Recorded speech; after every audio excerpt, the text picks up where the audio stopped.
All right. So we are recording. Life is good. So JavaScript, we've just displayed text in our example so far. It's not very interesting, right? It's just text, blah. Okay. But what we'd like to do is graphics, because people like pictures. People definitely like pictures more than they like letters and numbers and stuff. So we'll teach you how to do that today. Anyway, the first thing, to draw custom graphics on a web page, there's this thing called an HTML canvas tag. Canvas is just a rectangular area that allows graphics. Now, that tag exists on your page, and it's a thing, it's an object, okay? You can convert that canvas to a var, right? Because vars can be objects. So all you have to do is assign that canvas to some var, and then your browser will understand, oh, whenever you do something to this var, I'm doing something to that canvas. In particular, right, there's a context attribute and an object which is a specialized graphics, a specific graphics type. You can use that to draw on the canvas. Okay, so basically think of the context as being like a paintbrush. The context will specify how you draw on the canvas. So if we're going to do this in Paint, right, very simple.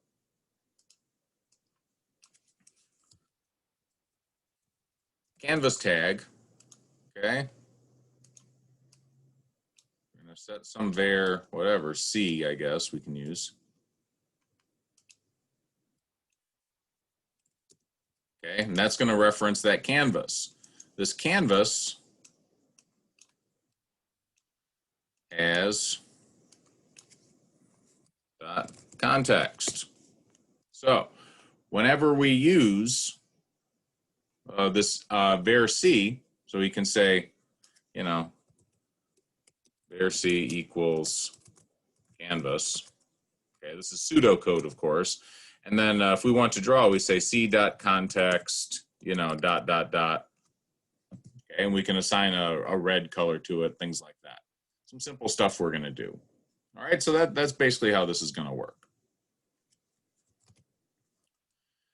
If you're interested, right, if you want to see more about all this, yeah, W3 Schools, they have a simple little page, but we'll do enough to get by.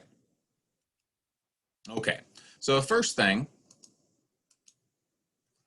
we specify the canvas. So in this case, we're going to give it an ID so we can reference it within our JavaScript.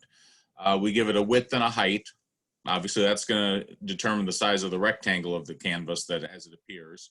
And if you like to, you can give it a border. So here I'm giving it a 1 pixel solid border. The number 000000, that's your 6-digit RGB code. So 0 for red, 0 for green, 0 for blue, 0 luminance all across, it's going to appear black. Okay.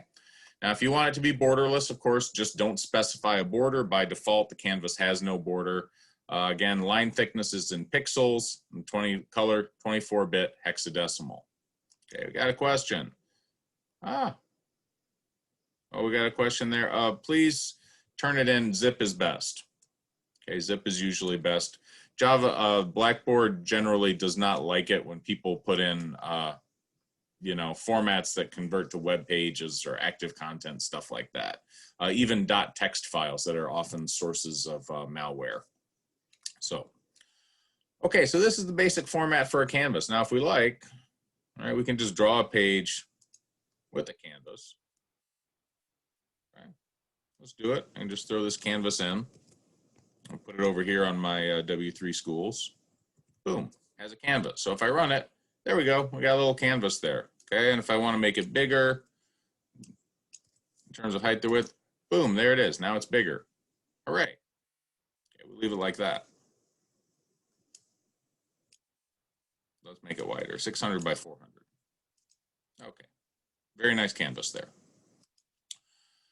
Okay, so to draw on it, first of all, you assign its context property to a var, then you specify how to draw. So for example, okay, document get element by ID, and then we get its context. Okay, so we have one var that references this the canvas itself, and then CTX for context, right? is its get context. If we like, we could use context the whole word, but CTX is shorter. So let's make our canvas. Let's make our canvas. We'll give it an ID. Here we have my canvas, but let's just call it C. Okay. Then down here we'll have a script.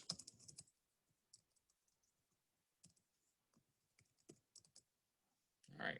So we lift some of this code. Okay. var_c document get element by ID C.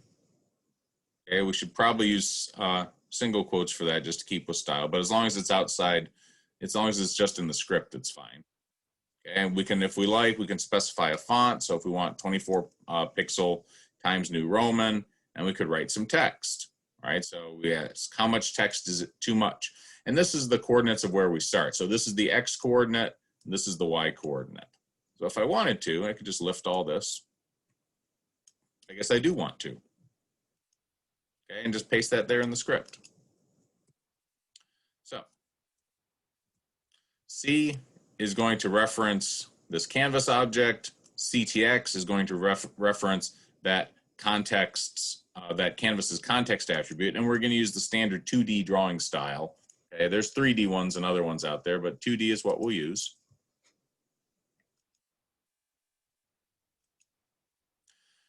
And then we're going to draw on it. We're going to put in some text, and we are going to draw on it. So let's go. Ta-da! How much text is too much? There it is. Okay. Now, if I wanted to, I could make it smaller, right? I could do, say, 12 pixel, make the text half the size. Boom. Or I could put it in a different location. So say instead of 1050, I could put it at 10,350, put it at the bottom of the window. Okay, pretty easy. One thing worth mentioning, there is this convention in drawing text that is not always, you might be like, well, why is it like that? Okay, 0, 0. Normally, if you're drawing in Cartesian coordinates, right, if you're in like Math 200 or whatever, and you're drawing on Cartesian coordinates, your 0, 0, right, your 0, 0 coordinates will be down here. And your X will increase to the right and your Y will increase going up. Well, for computers in general, the 0, 0 is in the upper left-hand corner of the screen. Why is that? Well, to understand why it is that way, basically we go way back to the cruddy days of old cruddy hardware. Okay, so we go in the Wayback Machine, and essentially what happens in the old computer monitors of those days, the cells, the pixels weren't all individually lighted. You had what was called an electron gun. That what it did, okay, so pixels weren't individual LEDs like now, okay? Instead, you had an electron gun that streamed across the back of the screen and fired electrons into it, which released photons from the screen, thus made light. Okay, so that's what. So there's basically this gun going across. And from an engineering perspective, it was a lot easier to design one that started up and gradually went down than one that started down and gradually went up. So that's how they made them. And it made sense when you were counting how fast the progression went, right? Because the hardware was slow and primitive, you really needed to minimize computations. So you just went along with the physical movement of the electron gun. That is, since the gun moved left to right and top to bottom, so did the coordinates. All right, that's basically it. And in fact, I don't know, fired the wrong thing there. Once upon a time, there's a whole big thing. This is how some of the monitors did it. So the original thing, right, it would go this way. And then when the electron gun had to go back the other way, back to the start of the screen, there was what was called a horizontal interrupt. Okay. Interrupt. And you had a little bit of time where you could make it do some graphical calculations there. And the big one was the vertical interrupt. When you got all the way to the bottom of the screen and then you had to go back up to the top. Okay, and then you had a substantially longer time where you could do some computations. So this is one of the ways that old-timey computers got around the, the slowness of their machines, is there was this little bit of time where, oh, I have a few milliseconds here, I can run a few machine cycles, do some things, get stuff ready for the next line of graphics. And it was a way they could squeeze out a little bit of extra performance from the cruddy hardware they had, like circa 1980 or so. Okay, but that's just background. That's not really essential knowledge for the course. But in case anybody's ever wondered why the coordinates start at 0 up there, that's why. Okay, hold on. I'm going to go get the dog before he has a freak out. All right, come on in here, beast. Come on. Come on, good boy. You're all right. Yep. Come on, come on. Okay.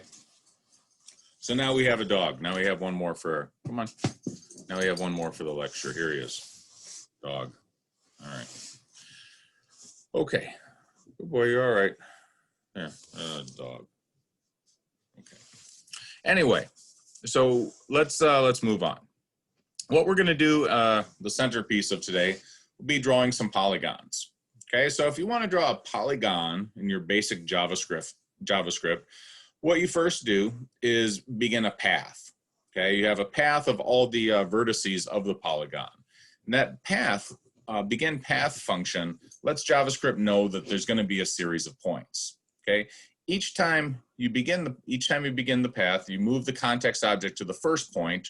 Right, there's a move to function, and you tell it the coordinates that you're moving it to. At the end, you call the closed path function that basically links up that last point you've drawn with the first point. Thus, you have a closed polygon. Anyway, if you like, you can fill it. If you don't want to, you don't have to fill it. Okay, so set the color, set the context fill style attribute to your preferred RGB color, and if you want to draw just the exterior, you call stroke. So fill style, right? That's how you do it if you want to fill it up. If you want to just draw an outline, you call stroke, and to fill it, you, not surprisingly, call the fill function. Okay, so stroke is for lines, fill is for solid polygons. All right, so we have an example here. I'm just going to lift the code and then we'll talk through it. As I recall, this draws a hexagon. Put it. Let me just copy over all this stuff. Okay, let's have our context be that again. Okay, let's see what happens. There we go. We have our hexagon. It's purple. Okay, so I'm gonna put in some comments here. So first, assign to C canvas object, okay, and this assigned to CTX, the canvas, typing is hard, the canvas object's context, okay. We do begin path to commence drawing polygon. And the reason why you have, begin path, right? If you were just drawing a line polygon, you could just draw a series of lines. It would be the same thing. But this way, you definitely, it avoids messing things up at the end, basically. It's harder to screw this up. Okay, so one by one, move to for initial coordinates, line 2 for each successive coordinate pair. And at the end, close path to complete polygon. Basically, to join the previous coordinates with the first ones. Okay, and then afterwards, if you like, this fills the polygon, okay, and the number XXXXXX, right, I would say ABC, and I can't even use that, huh? UVWXYZ, UVWXYZ equals the RGB hexadecimal code. Okay, so remember, base 16 for hexadecimal. So this 80 right there, that's 128, which is just about halfway between 0 and 255. If I wanted to have it be all black, right, again, I could just put in this 00, whoop. Okay, I could do that. Boom, it's black. If I want to have it be red, let's say, I don't know, F0. Okay, if I wanted to have it be purple, like a bright purple, boom. If I wanted to have it be, what's this, red and blue, red and green. No. If I wanted to have it be bright white, but not quite as bright as the background, you can just barely see it, right? So very light gray. If I want it to be a very dark gray, I could do like a 20 all across.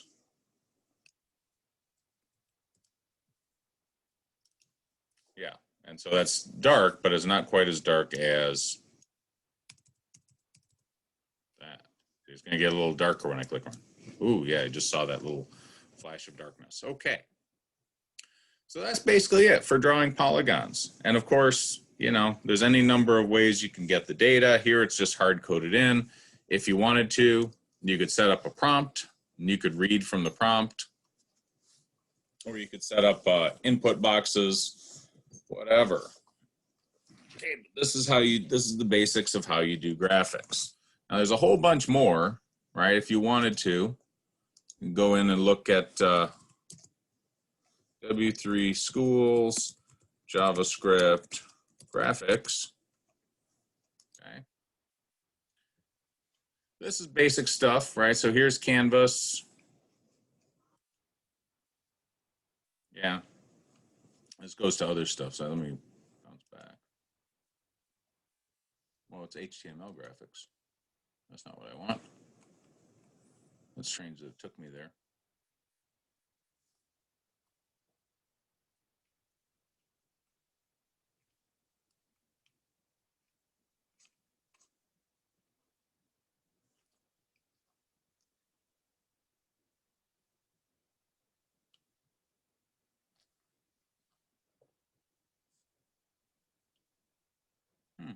Strange.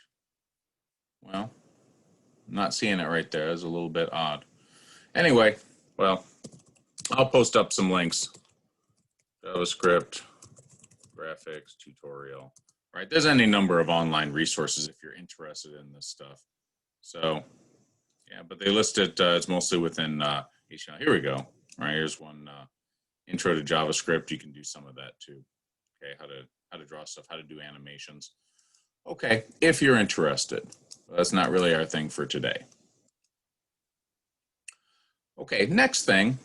So we talked about different ways you can get the inputs. And again, you could have people just enter in the numbers.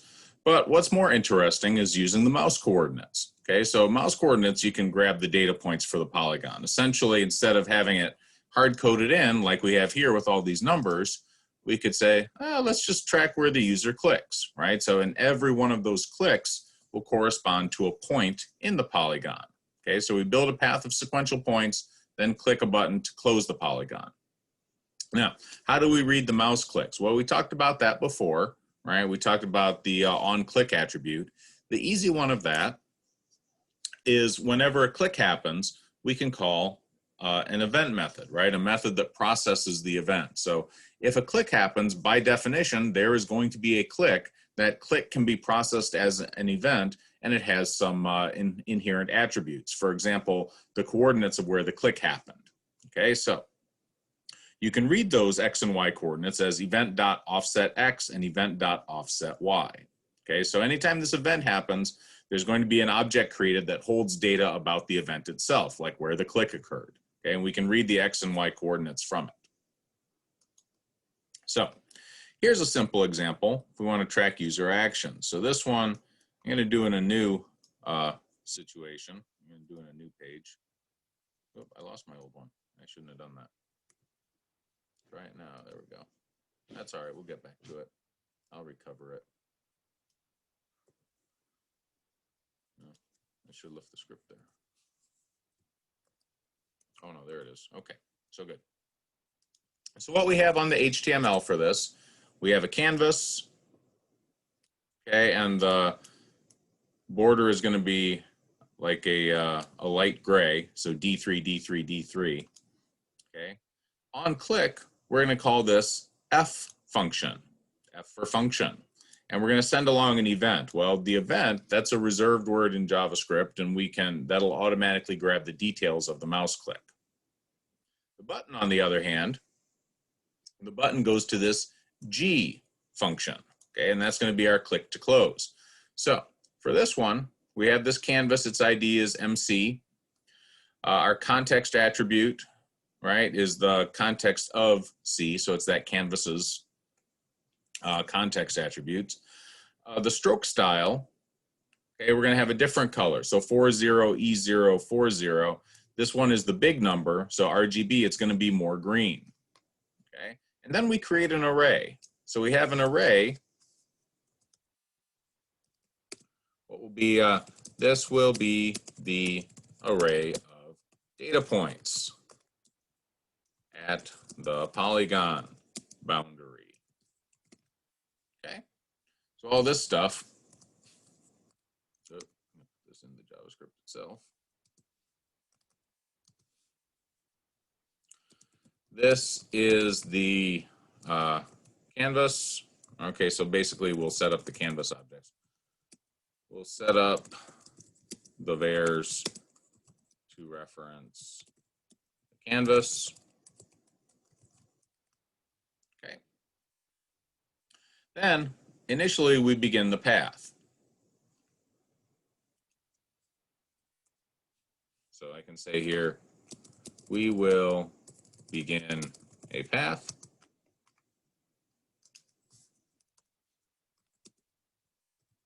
Whenever the canvas is clicked, its onClick attribute calls this.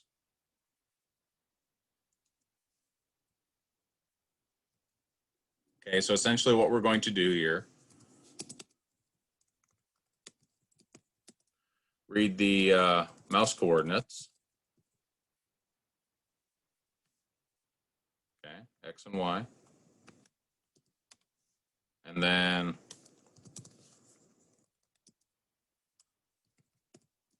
so if it's the first point, call move to function. Okay. If it's a subsequent point, call line to function. Okay. That's that. And then we're going to add in there and draw the connecting line. Okay, so we're going to do that. We're going to draw the connecting line. So that's what that stroke is. Then for var z, okay, what do? We create a coordinate pair object. Okay, basically, z is, you know, number, and then push z to the array. So it's going to be the last element in the updated array. Okay, so every time we draw a point, I'll put this down here. Every time we draw a point, we make a click in our canvas area. Okay, there's going to be a canvas. It's going to have a boundary. Every time we click in there, it's going to add a new point to our array. Okay, and it'll draw it. Now, what's the other part here? Down here at G,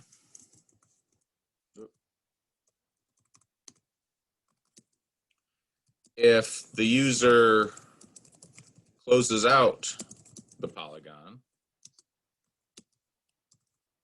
by clicking the button, we close the path and fill the polygon with black. Okay, so close path, fill style is 0, 0, 0, 0. It's going to be black, and then we fill it up. Ta-da! Okay, so we'll have a black polygon with a sort of a dark gray exterior, and that's it. That's what happens in our little bit of code here. Let's go ahead. We'll run it. There it is. We have our click to close button. Okay, so I can click in here. So if I can make a, I'll try to make a star.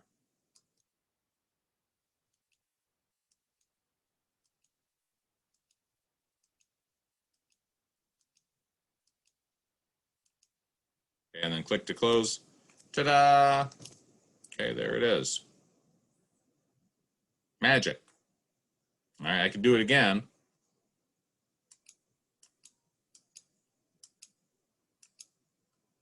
I don't know why I'm doing this. Ta-da! Make some geometric shapes. All right. So anyway, there's that. Now the weirdness here is that if I'm drawing a second polygon, it automatically goes from 0, 0. So that's a little strange. But yeah. Oh, because I haven't done the array length to 0. Okay, so afterwards what I should do, I should clear the array. If I want to make this a little cleaned up then.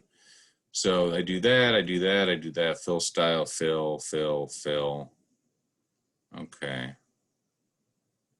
Yeah. Okay. I guess I should do that. I should clear out the array and say array equals, I don't know, new array 0. Just leave it. I'm not that worried about it. Okay. Let's do it anyway.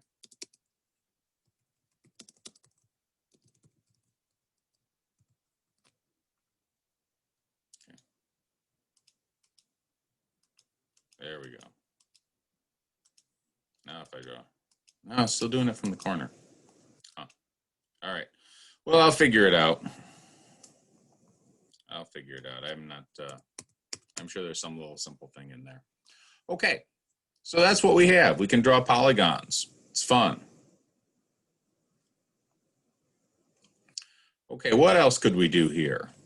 Let's say we want to do a color palette, for example. That would be a fun thing. So I'm going to save all this code. Let's grab that. I'm going to put it in here. Save it.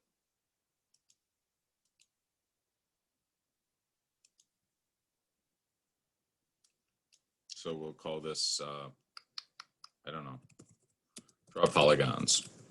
I'm going to save it as a text file. Okay. Now another thing we could do, suppose we wanted to go in here and, I don't know, we could draw, I'll just leave it here. Suppose we wanted to do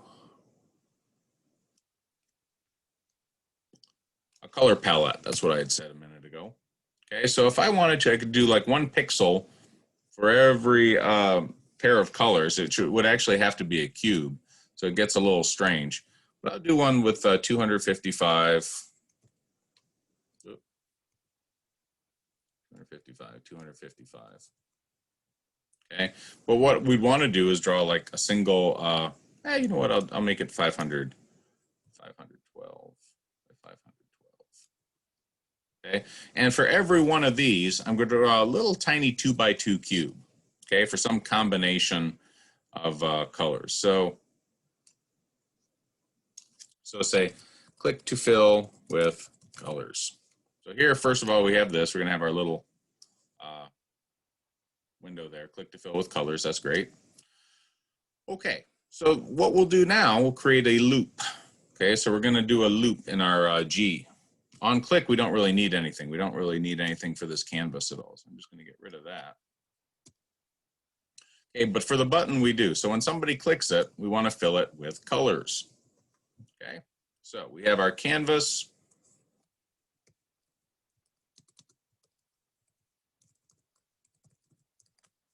So same old thing, var C equals, okay, let's grab that. Hold on, I'm going to pull this back up here. Okay, document.get element by ID. I'm going to do MC. Okay, and then var ctx equals c dot get context, and we'll do a 2D one, same as before. Okay, now how are we going to do this in terms of a loop? Well, what it should be is something like this. I'm just going to do that in dark gray. So the width 512 equals 2 times 256. Same for the height. Okay, height equals 512 equals 2 times 256. So within each of these bits, we're going to have a whole bunch of 2 by 2 squares.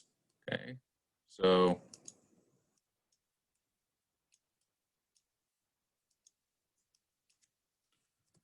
each color combination will have a 2 by 2 pixel square. So basically we go through a loop, and for each one of these loops we're going to update the context. Okay, so that's going to be a little bit strange, but we're going to do it.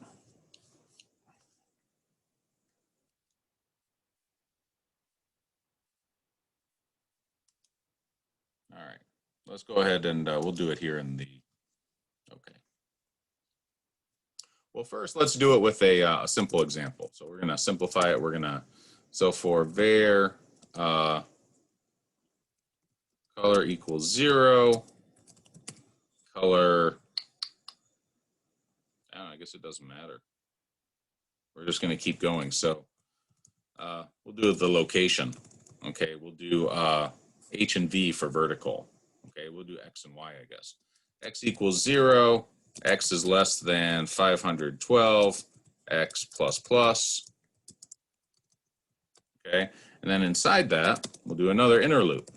Var Y equals 0. Y is less than 512, Y plus plus. Okay, so here we have an outer loop.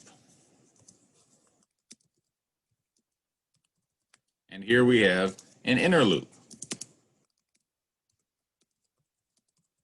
And every time this loop goes through its whole cycle, this outer loop iterates once. Okay, so that's what we're going to do here. We're going to say here we're going to assign the color. All right, so there's a couple different ways we could do this, but how do we want to do this? Well, let's give the color CTX. Okay, let me lift my stuff here. Fill style equals this. So we have a string here. Okay, what we want to do with the string is fill it up with the correct sequence of characters. Okay, so we're gonna, this is going to be very interesting. We're going to do fill style equals what? See, here we got to build the string. So we're going to take two numbers. The first one can be a 0.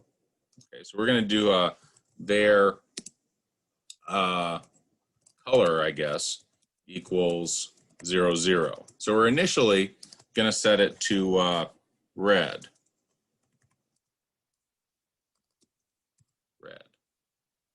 Red is 0, no red.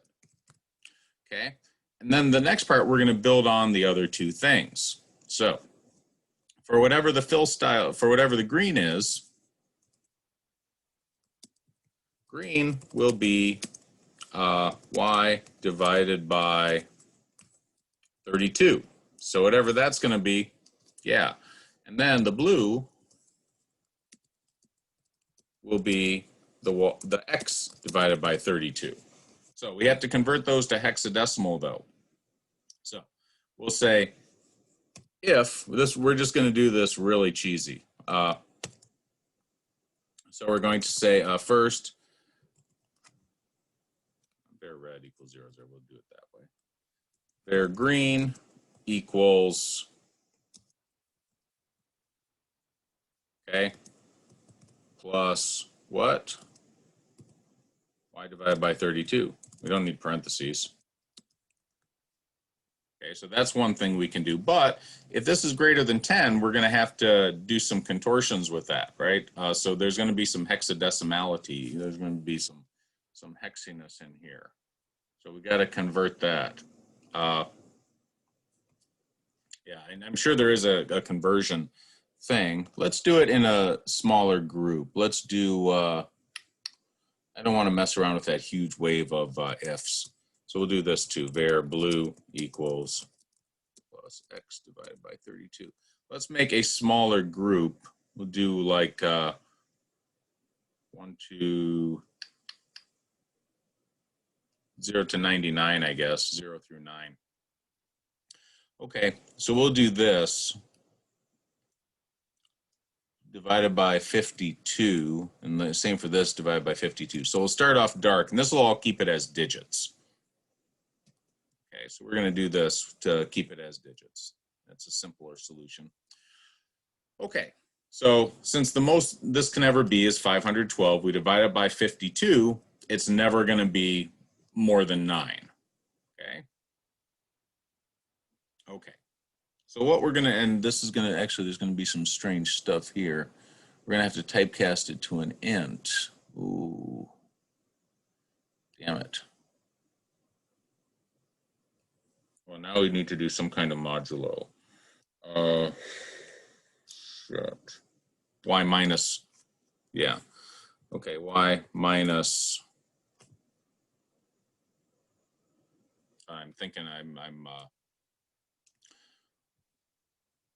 this is the problem with doing some new stuff. Okay, we can do that divided by, I want to do a modulo. And so I'm going to take this in intervals.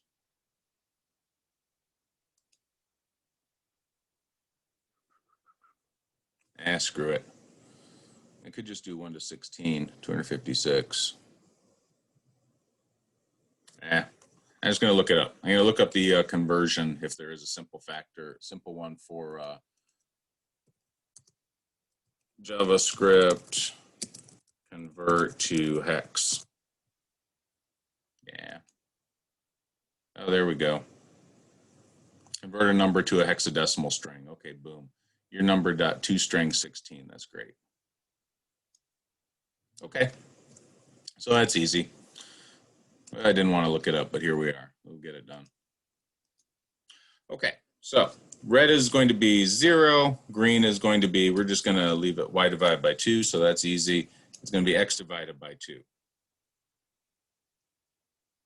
All right. Var green is y divided by 2. Var blue is going to be x divided by 2. Okay, so we have all these numbers. Red's going to be 0. Okay, great. So then our fill style, we're going to convert that to a string. So our RGB number will be red, let's say var RGB equals red times 65,536, that's 256 squared, plus green times 256 plus blue. Okay, and then our fill style is going to be RGB toString. RGB 16. We'll see how that works. Okay, and then it's going to draw it, so we'll have to do our drawing. So for this, what are the coordinates going to be? So that's going to be the color. Set the brush. Okay, the second part was going to have to actually build the square itself. So to build the square, okay, what are the coordinates? Well, the coordinates are just going to be 500, it's going to be X and Y. So that's pretty easy. Do I want to do 256, 256? Yeah, let's do it that way. Sorry. I'm changing my mind midway through all this stuff. Okay, 256. Okay, so to build a square, I'm just going to do double. Okay, so I'm going to start with start at X times 2 and Y times 2 and build a square to X times 2 plus 1, Y times 2 plus 1. Okay, so I'm going to build a very simple polygon there.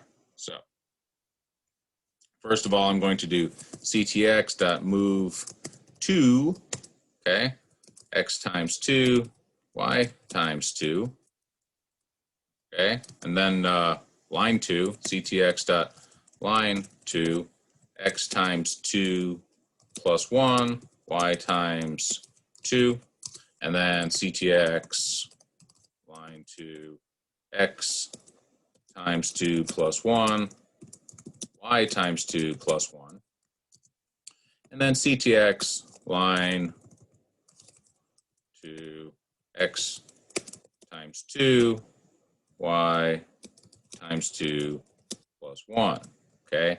And then close path, ctx dot close path. I should do a begin path too.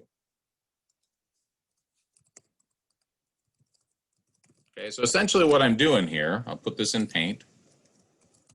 Within my 2 by 2 pixels, right?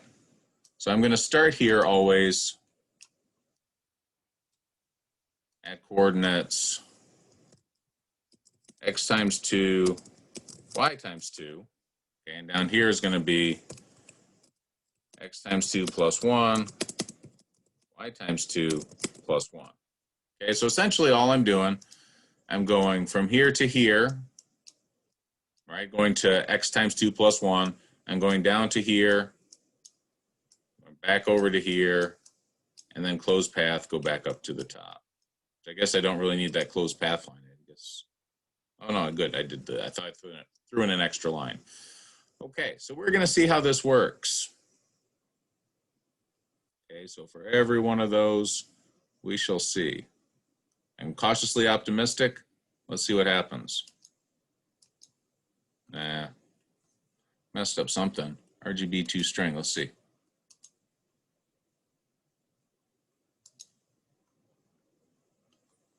Yeah, RGB 2 string 16.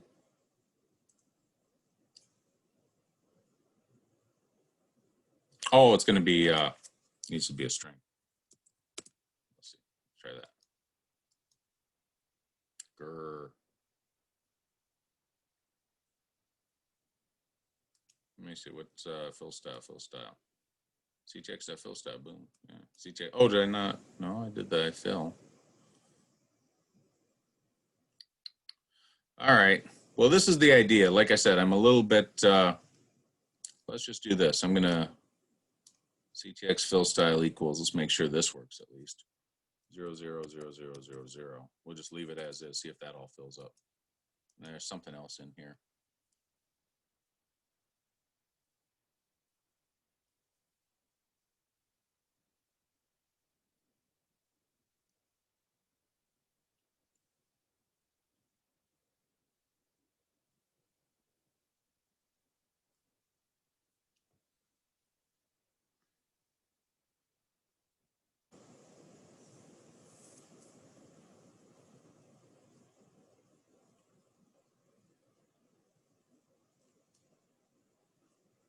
Well, what am I missing?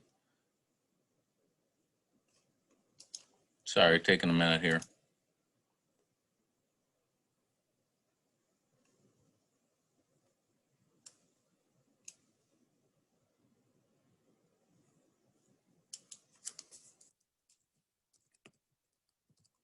I mean, it should all be, I mean, this shouldn't matter, but, oh, there it goes. Okay. Well, anyway, so we can fill up this stuff. Let's see. Let's see if this works. RG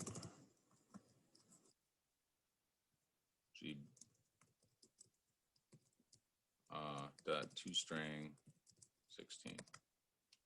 Let's see if that works. All right, I'll have to play around with this hexadecimal stuff. I haven't really done that, but this at least works. So this is good. We're gonna leave that as we could set it as blue. Let's say RGB 0000FF. So.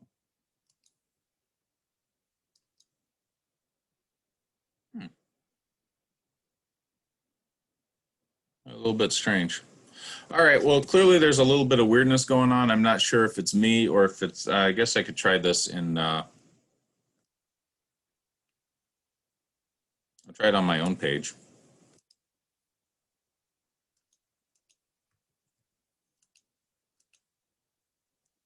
Okay, so I'm going to call this palette.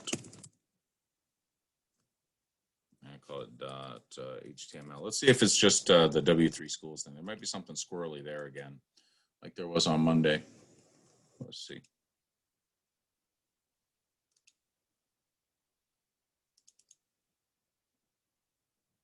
I mean, it draws it. I mean, that's not really a thing. Okay, this is a little strange.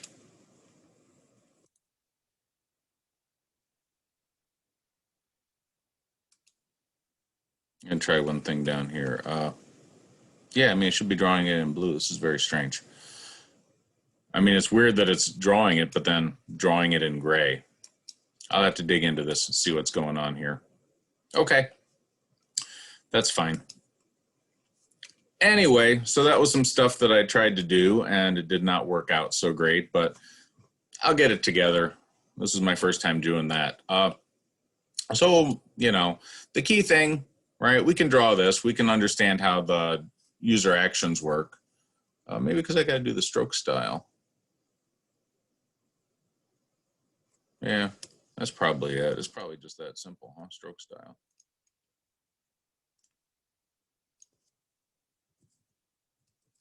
Jeez. No, it doesn't like that either. Okay, weirdness. I have to figure it out. Okay. Anyway, so we learned how to do that. We learned how to read mouse attributes, do a little bit of graphics, that sort of stuff. A couple other things before we call it a day. Number one, Flappy Clone. So if you guys have seen the game Flappy, right, at those, you know, there's a little bird that flies around, there's obstacles it has to fly around. This is basically that. So if you're interested, right, this is kind of a neat thing. There's a timer involved in it that lets you navigate through things. Okay, so this is it. There's an acceleration button as you're moving along, right? You can, you know, float up to the bottom. Oh, this is a very easy map, huh? Just like sit down here at the bottom for a while. Nothing's going on. Most of the maps are not this easy. All right, I always say if I get above 1,000, that's some kind of great triumph. But this, the map is so easy, I don't even know what to think about this. As long as it just sits like this, I could just sit all day. I'm like, la, la, la, la, la. Here I'm, oh no, there's a gap. I got to work this. Ah, okay, I got to get up there quick without bumping into anything. Oh man, that's a, ah! Oh shit, I almost made it. All right, well, 2,000 would have been some kind of world record on that. Anyway, so all this stuff, right? If you're interested in learning some more advanced JavaScript, you can look into all of this stuff. There's a lot of, it's a pretty simple game. But the big thing is there's a, what do we have here? Okay, there's a start game. Here are the key objects that we have starting with. Okay, so it creates a new game piece component. That's the red square. It sets the gravity to a particular value, right? That's how fast you sink down. Sets your score and prints it out up there in the corner, and then it starts. Okay, so let's trace through this. We'll go to game area.start. What happens? Where's my start method?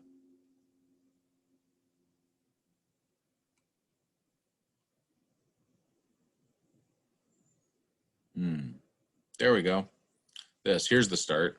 Okay, so it calls a function that does what? Sets the canvas width and height, gets the context attribute, creates some new stuff, right? Document body.insert before. It updates the structure of the HTML itself and updates the game area. Okay, so basically it's going to get the screen ready to go. Within the update game area function, what happens? Well, we have some things that we can figure out here. So we have X, right, where things are going to happen, the height, the size of the gap, some basically attributes, minimum height, minimum gap size, maximum gap size. And for each one of these, basically it generates a random gap. So it creates a map, right? As things are rolling along, it's going to update the new gap. It sets the interval for when the gaps are going to happen. Okay, what else? And as things move along, right, it's going to push new obstacles onto it. So it has an array of all of these green obstacles. One by one, as they get created, they get added to the array. Okay, so then what happens? Well, you're floating along in this game. Okay, so update game area, what happens? Start, where's our start function again? Okay, so once we're done with that, okay, we keep moving along, we update the score, update, what's our update stuff? Wow, I have not dug into this much. Okay, update score, new position. Basically, you keep moving along, right? What else can you say? But if you want to dig around in this, right, here's our component. The component, it has some stuff, width, height, color, right? For example, if you want to change the color, that's easy enough to do. New position, okay? Basically, you look at the speed of gravity that's pulling on it, and then the speed that you're moving along, and that's going to determine, you know, the new position of the object. And then you check if it hits the bottom. If it hits the bottom, it just sits there, right? It sits there, gravity doesn't pull on it anymore. Okay, you can also check, here's a crash function. So anytime, or crash method, anytime you bump into something, it's going to determine, you know, if the boundary on this bar crosses the game piece, the boundary here crosses it, and that's where the crashes happen. Okay. Anyway, and then if a crash happens, then the game ends, and if it doesn't, then it keeps on going. All right, so if you wanted to get a little experience in digging around into something that's significantly more complicated than what we've done at this point, you know, you could poke around in here a little bit, try to make your own version of the game. Okay, last thing, Google Maps. Okay, so everybody likes having Google Maps. You can find where things are. Well, if you want to implement that on your own page, guess what? All you have to do is link to Google's API, and they're not going to stop you from doing that. So I'm going to get a new tab here. This yeah.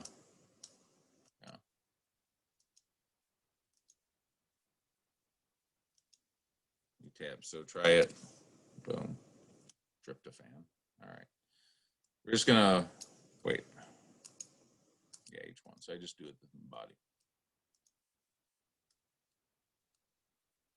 Okay. So very simple thing here. Okay, we have our div. It's going to say it's going to be our Google Maps stuff. Okay, our script, basically, we pull a link to the Google API. And that's all this is, right? So we have two scripts here, actually. So the first one is going to show the map object, and the second one is going to show where we get it from. If we want to, we should be able to merge these two. Okay, but we're just going to leave this. So this, basically, when we say source is this, we're pulling a script from some other site. So we're pulling it from Google Maps to show this. Okay. So if you want to use this code on your website, get a free API from Google, blah, blah, blah. But here we go. We get our Google Maps. So we just link straight to it. And that's how we can find ourselves. So I can zoom in. And this is just, again, this is just Google Maps. Let's see if I can zoom in down to UIC. I know I can. Oh, we're getting there. Wow, Little Italy. Well, there it is, right? If we were all down by UIC like we'd like to be, I would assume, right? be right here. Ta-da, there it is. Look, you can even zoom in and see all the, wow, look at that. There's us. Okay, so that's it, right? Basically, you can just implement this as an object. Google, basically you tell them, hey, Google, just throw your stuff at this point of my site. Now, if I wanted to do the, make it a bigger one, smaller one, change the height, right? Then a smaller, I could do, you know,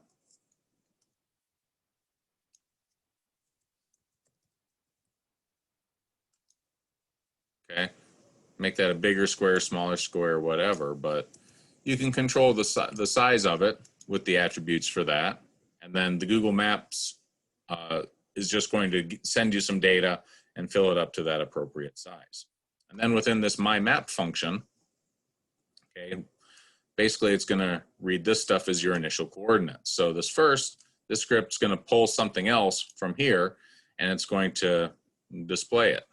Okay, so wherever this document.getElement by Google ID, map prop, it's going to display whatever data it gets there in this div object. Okay, so simple stuff. So you can implement data, you can bring in data from other sources. For example, if you had some kind of cloud system and you wanted to bring in a batch of results and display it on your page, basically you would set up one script to read the data and then another one to bring it in. That's something we'll talk about next week. Okay, so I think this is a good break point. I'm gonna fiddle around with this color palette thing and work on the conversion there. And I'll have it up in a little bit. Any questions on this stuff? Is kind of a simple day, I guess. So the big takeaways from this, I'm gonna toss this in chat. Whoop. Big takeaways, okay, just graphics.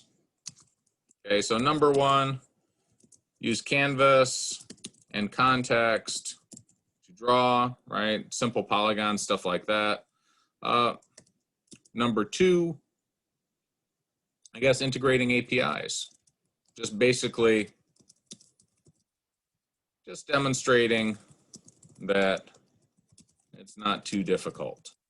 Okay, in the case of Google Maps, they give you a key and then you can integrate that. But generally all these sort of things with APIs, you can find places they'll tell you this is exactly how you do. Generally available in a very modular style. So you don't really need to know about the data formatting, right? That's the great thing about it, actually. You don't need to know all the details about how it's formatting, right? So typically, you specify the window size, the data source is delivered and automatically fitted to the window. Okay, and then you don't have to worry about it. Easy. Okay, well, next week we'll follow up with some more stuff. We'll talk. I'll get these. I'll get this lecture capture uploaded and posted and all that, and I'll get these demo files put together. But you don't need to sit and watch me while I convert strings to hexadecimal and stuff. Okay, so that's all I got for you for today. Any questions for me?